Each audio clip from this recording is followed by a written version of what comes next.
Hello বন্ধুরা, welcome back to my YouTube channel Mou Sanju official. তো আমার বার্থডের নেক্সট পার্টটা তোমরা এবার এনজয় করতে থাকো। এটা ছিল দুপুরবেলার পর্ব। দুপুরবেলাতে আমি মোটামুটি একটু সাজুগুজু করে রেডি হয়ে পড়েছি। আর দেখো সবাই আমার আশীর্বাদ করেছিল আর কী মজা করেছি।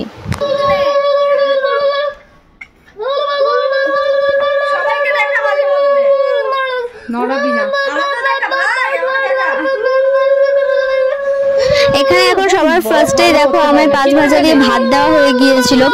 আর মা এখন আশীর্বাদ করছে আর আমার পোলাপানগুলো এখন উলু উলু দিচ্ছে। কি করবো বলো, আমাদের বাড়িতে তো কোনো মেয়ে নেই, আমারও ছেলে আমার দিদিরও ছেলে, তো সেই জন্য ওরাই উলু উলু দিচ্ছিল। আর আমার এখন আশীর্বাদের পর্ব চলছিল। কিন্তু যখন প্রদীপ দেখাচ্ছিল তখন আমার নিজে ঠাকুর ফিল হচ্ছিল, তার জন্য আমি এরকম করে আশীর্বাদ দেওয়ার ট্রাই করছিলাম। যাই হোক, জাস্ট মজা করছিলাম। আর এরপরে দেখো কি হয়, আমি এখন নাচা শুরু করে দিয়েছি, বেশ আনন্দই লাগছিল।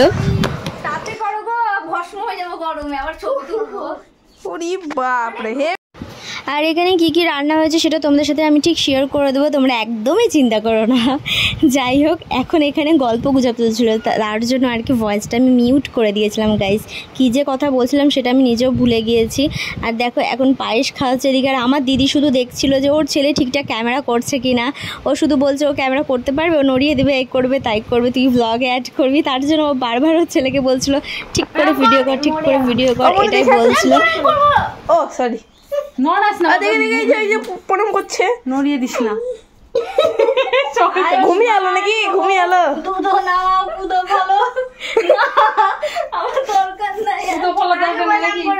সবাইকে প্রণাম করব, যে যে আমাকে আশীর্বাদ করবে। কিট্টু কই কি আছে সব? হ্যাঁ কি রে কিট্টু, কি বলছ রে? আসো আসো, আমি কি করে দিচ্ছি, দিবা পারবি না? হ্যাঁ ভালো করে কর, আমার সঙ্গে করো। এই যে এক এক করে, আগে মাসি করে দাও, তুমি করবা, নাহলে মজা হবে না। এই আমাকে তো দেখাচ্ছে না, দেখ সব দেখাবো, ডোন্ট টেনশন। নড়াস না, ধরে থাক, ভয়ে বলছে তোর মা। উলুলুলুলু এত শুরু হয়ে গেছে। আর ক্যামেরার দিকে তো কেউ তাকাও।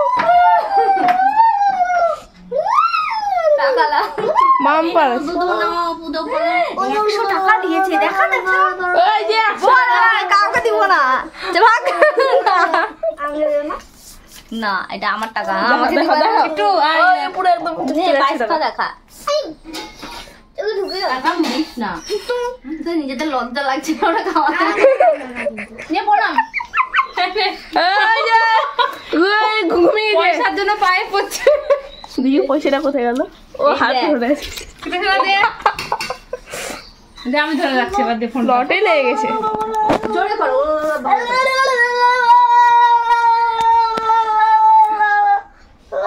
আরেকবার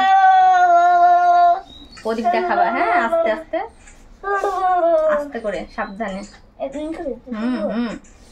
তল্লাতে হাত দে, না হলে ঠাকুর ঠাকুর লাগছে নাকি? হয়েছে না, রাখো, পায়ে প্রণাম করো, উঠে দাঁড়াও, সরে আসো, যা শিখিয়ে দিয়েছি তাই বলছে। টাকা পড়লো, টাকা পড়লো, প্রণাম করলাম। থ্যাংক ইউ বাবা, আসো আমার জান। অঙ্কুশ তুই করবি না 30 টাকা? আমাকে একটু পায়েস কর, পায়েস খাওয়া।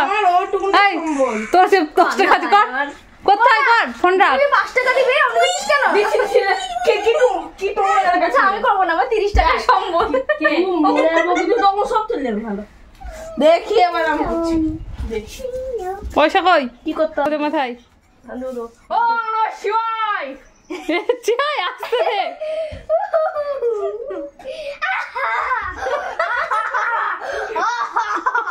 আশীর্বাদ কই না, প্রণাম করি আগে, প্রণাম করতে হবে। হ্যাঁ, প্রণাম করতে হবে না, ঠিক আছে, ভালো হাসপাতাল।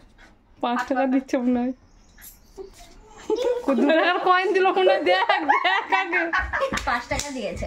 না না, 5 টাকা নেই, 5 টাকা আছে। কি খুচরো গুলো দিয়েছে, না না 5 টাকা আমার কাছ থেকে নিয়ে এসেছে। আর লাগবে না তো, না না 5 টাকাটাই আমি দিবও না, এই 5 টাকা লাগবে না, 5 টাকা না একটা, ওই তো 3 টাকা দিই না। প্রিয় পয়সা তোকে দিয়েছে, প্রিয় পয়সাগুলো দিয়ে দে, এটা আমার সম্বল। ওই 5 টাকা সব দিয়ে দে। বাহ, অনেক তো মজা করলাম। এবার চলো কি কি রান্না হয়েছিল সেটা তোমাদের দেখায়। তোমরা তো দেখেছিলে যে আমি খাসির ছাট রান্না করছিলাম, সেটা হয়েছিল। আর এখানে 5 রকমের ভাজা, পটল, আলু, মিষ্টি কুমড়ো, পেঁপে আর শাক হয়েছিল, সেগুলো সব মা করেছিল। আর ওদিকে পায়েসটাও মা করেছিল। আর এখন আমার খাওয়া দাওয়া শুরু হবে, সেই জন্য আর মাকে বলছিলাম সব ভাজাভুজি সরিয়ে দাও, আমি শুধু ওই খাসির মাংসটা দিয়ে মানে ছাটটা দিয়ে ভাত খেয়ে নেবো, আর কিছু লাগবে না। আর এরপরে হয়ে যায় সন্ধেবেলা। আমরা সন্ধেবেলাতে সবাই মিলে সব ঘরটার পরিষ্কার করছিলাম। ঠিক সেই সময়তে দিদি দোকানে গিয়ে আইসক্রিম এনেছিল আমাদের সবার জন্য। আর কেমন ঘরটা সাজিয়েছিলাম, আমি কেমন সেজেছিলাম সেটা দেখার জন্য তোমাদের নেক্সট পার্টের জন্য অপেক্ষা করতে হবে। আজকে ব্লগটা এতটাতে, চলো টাটা।